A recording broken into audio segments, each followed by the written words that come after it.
Hola a todos y bienvenidos a un nuevo video. El día de hoy veremos cómo comprar en Mercado Libre desde cualquier país. Para comprar en Mercado Libre desde un país diferente al del vendedor, primero crea una cuenta en la plataforma si aún no tienes una, usando tu correo electrónico.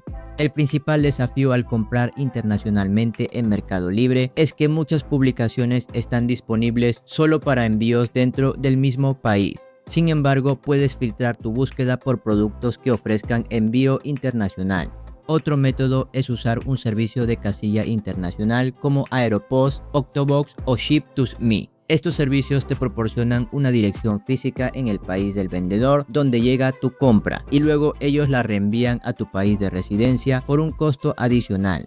Para el pago, Mercado Libre acepta tarjetas de crédito y débito internacionales en la mayoría de sus plataformas, lo que facilita la compra desde el exterior. Y bueno, eso sería todo. Muchas gracias.